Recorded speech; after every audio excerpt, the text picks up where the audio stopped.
Clash Royale. Mobilná hra, ktorú kedysi poznal každý. Hral ju tvoj mladší brat, spolužiaci zo školy a občas aj tvoj otec, ktorý sa vždy večer snažil potajomky vytiahnuť vyšší rang. Jednoduchý koncept, rýchle zápasy a skvelý systém zbierania kariet vystrelili Clash Royale až na absolútny vrchol popularity. Lenže potom prišlo niečo, čo nikto nečakal. Vývojári začali pridávať veci, ktoré nikto nechcel.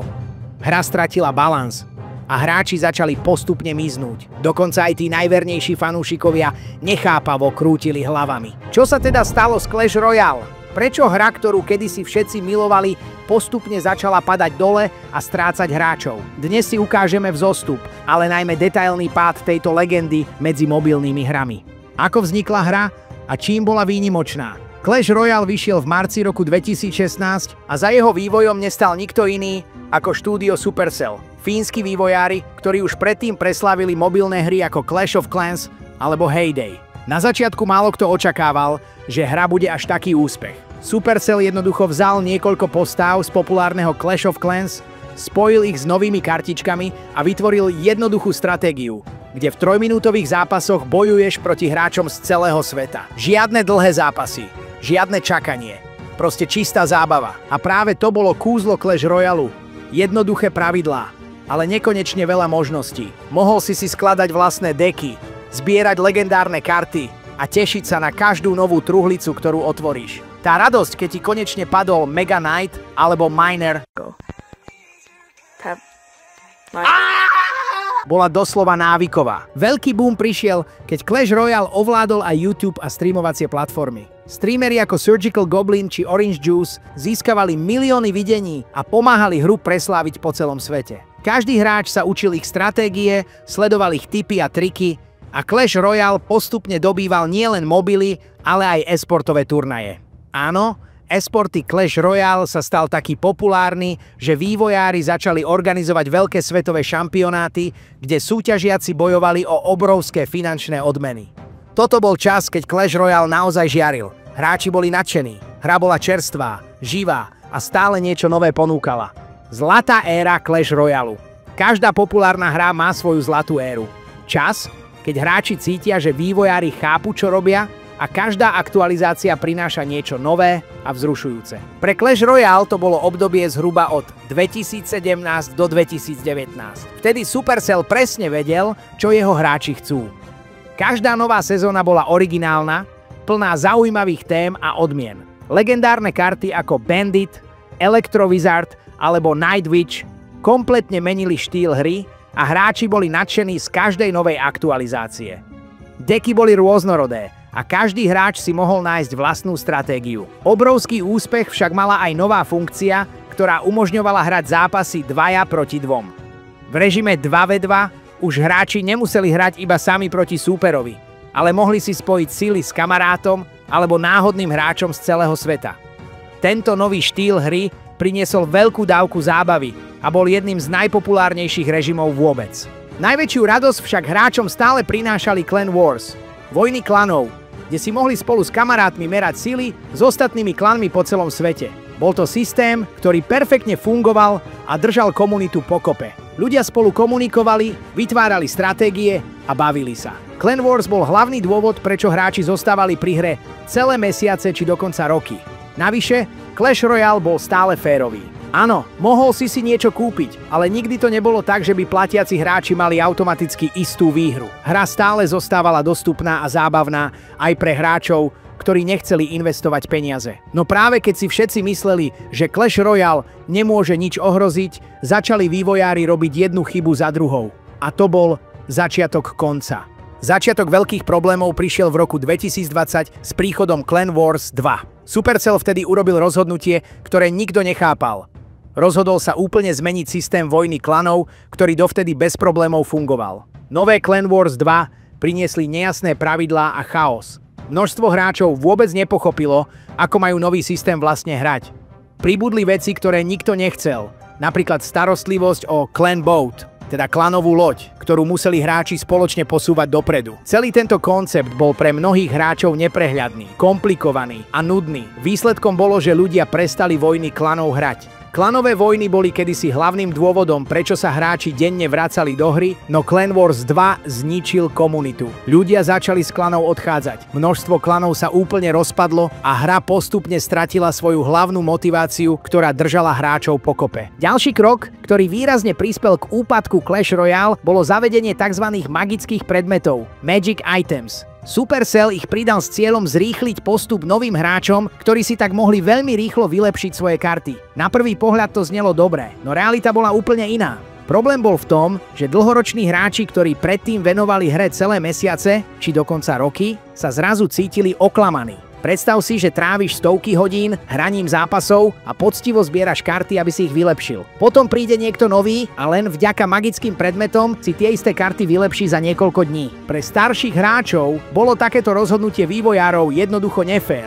Mnohí z nich stratili motiváciu hrať ďalej, pretože všetok ich čas a snaha zrazu stratili význam. Prečo by ešte ďalej hrali, keď nový hráč získal za pár dní to, na čom oni pracovali mesiace? Týmto krokom Supercell výrazne oslabil dôveru komunity a hra začala strácať tých najvernejších hráčov, ktorí ju roky držali pri živote. Pass Royale a jeho zdraženie. Keď Supercell predstavil Pass Royale, komunita bola nadšená. Za priateľnú cenu hráči získali slušné odmeny, nové emóty, skiny na veže a truhlice, ktoré im pomohli rýchlejšie postupovať. Vyzeralo to ako férový obchod, trochu zaplatiť a niečo získať navyše. Lenže ako išiel čas, pás sa začal meniť. Nie však k lepšiemu. Najprv si to hráči ani veľmi nevšímali. Tu ubudne jedna truhlica, tam zmizne emóte. Lenže potom prišlo to, čo všetkých zarazilo, zdraženie. Cena pásu sa zvýšila a zároveň z neho začali miznúť tie najhodnotnejšie odmeny. Žiadna legendárna truhlica, menej žetónov, menej zlata. Zrazu už ten pás nevyzeral ako výhodný doplnok,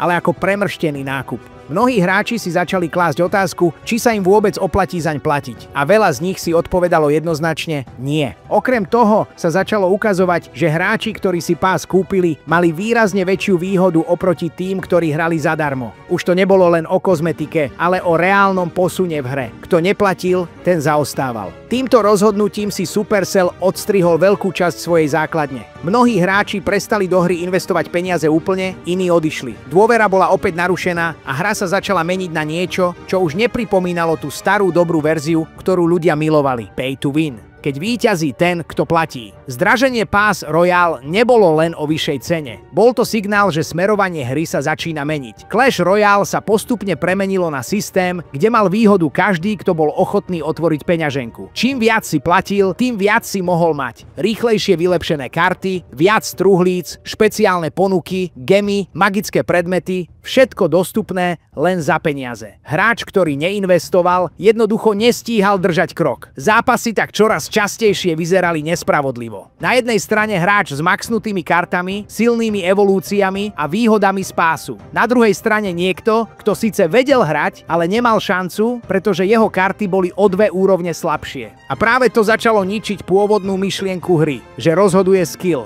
nie peňaženka. Mnohí hráči to jednoducho vzdali. Nešlo už o zábavu. Išlo o to, koľko si ochotný minúť. A mimochodom, takto to žiaľ vyzerá už pri väčšine hier dnešnej doby. Tí, čo predtým trávili hodiny učením stratégií, si začali uvedomovať, že všetko to úsilie nemá váhu, pokiaľ nestojíš na platenej strane barikády. Supercell si týmto rozhodnutím odstrihol obrovské množstvo free-to-play hráčov, ktorí boli jadrom komunity. Z hry sa stala aréna pre platiaci a to odradilo tisíce ľudí po celom svete. Evolution karty. Každý mesiac znova? Kúp si pás. Keď si myslel, že hra už viac nedelí hráčov, prišli Evolution karty a ukázali úplný opak. Všetko to odštartovalo v júni 2023, keď do hry prišli prvé 4 evolúcie. Barbarian, Skeletons, Firecracker a Royal Giant. Nová karta, zaujímavá schopnosť, exkluzívny obsah. Lenže po pár mesiacoch bolo jasné, ako to funguje. Každý mesiac nová evolúcia. A ak si nekúpil Pass Royale, nemohol si ju získať tak rýchlo. Prístup k evolúciám mali prednostne platiaci hráči. Neplatiaci hráči museli čakať na iné príležitosti, ako sú špeciálne výzvy, sezónny obchod alebo odmeny za dosiahnutie vyšších kráľovských úrovní, aby mohli získať Evolution Shards potrebné na odomknutie týchto kariet. A tak sa hra začala točiť stále dokola. Vyšla evolúcia, všetci ju hneď začali hrať. Meta sa zmenila, balíčky boli rovnaké, každý zápas pôsobil ako cez kopírák. Skúsiš niečo iné a prehráš. Použiješ evolúciu, vyhrávaš. Zábava, ktorá kedysi spočívala v rôznych kombináciách a hľadaní nových stratégií, sa jednoducho vytratila. Kto má najnovšiu Evolution kartu, ten má navrch. A kto ju nemá, sedí bokom a len čaká, kým sa mu raz odomkne. Celé to pôsobí, ako by sa hra hrala len jedným spôsobom. Čím viac evolúcií pribúda, tým menej zaujímavé to celé je. Staré klasické deky zmizli, vlastné nápady prestali fungovať a každý hrá len to, čo funguje podľa pásu. A hráči? Mnohí to jednoducho prestali riešiť a postupne odišli. Už to nie je ten Clash Royale, ktorý si pamätajú. Slabé aktualizácie a stále to isté dookola. Clash Royale dnes pôsobí ako hra, ktorá už neprekvapuje. Nové výzvy, režimy a zmeny, ktoré by hru rozhýbali, ako si chýbajú. Aktualizácie pôsobia skôr ako povinnosť, než ako nápad. Nová sezóna, nový dizajn veže, emot, zopár číselných úprav a tým to končí. Herný zážitok zostáva rovnaký. Každý nový mesiac je v podstate kópiou toho predchádzajúceho. Pribúda minimum noviniek, žiadne zásadné zmeny, nič, čo by skutočne oživilo hru. Herné režimy sa opakujú a tie zábavnejšie akoby zmizli. Pre veľa hráčov sa z toho stáva skôr zvyk, než skutočná zábava. Otvoria hru, pozrú si, čo je nové a do pár minút zistia, že vlastne nič. Bez nápadu, bez iskry. Dlhodobý pocit stagnácie spôsobuje, že hra stráca to, čo ju kedysi odlišovalo. Nečakaný zážitok, ktorý ťa vedel vtiahnuť späť. Ignorovanie komunity, ticho, ktoré zabíja. Jedna z vecí, ktorá kedysi robila Clash Royale výnimočným, bola komunita. Hráči tvorili videá, písali nápady, organizovali turnaje a hlavne cítili, že ich hlas má nejakú váhu. Lenže čím dlhšie hra funguje, tým viac to vyzerá, že vývojárov názor hráčov jednoducho nezaujíma. Komunita sa pýta, píše návrhy, vytvára diskusie, ale odpovede neprichádzajú. A ak aj prídu, sú povrchné alebo úplne mimo témy. Mnohí si všímajú, že vývojári už skutočne nekomunikujú.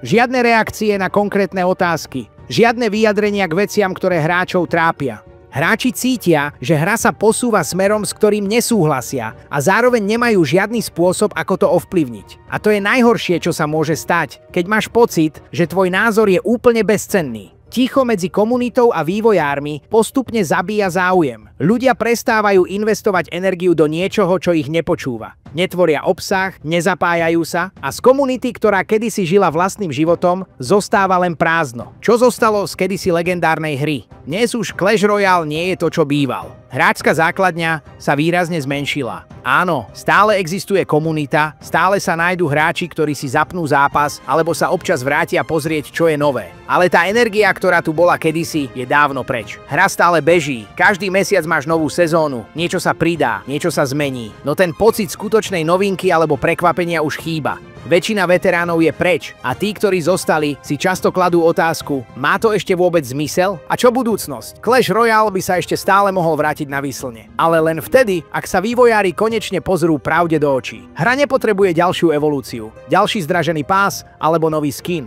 Potrebuje počúvať hráčov, vrátiť do hry rozmanitosť, férovosť a hlavne chuť experimentovať bez toho, aby všetko bolo za peniaze. Základ, z ktorého hra vznikla, je stále výborný. Stále ide o jedinečný koncept s obrovským potenciálom, ale pokiaľ sa bude všetko točiť len okolo predaja a ignorovania komunity, z Clash Royale zostane len spomienka. Ďakujem, že si sa dostal až sem. Veľmi si to vážim. Ak sa ti video páčilo, poteší ma like, komentár alebo odber. A keď ti tento štýl vyhovuje, verím, že sa uvidíme aj pri ďalšom videu. Čaute!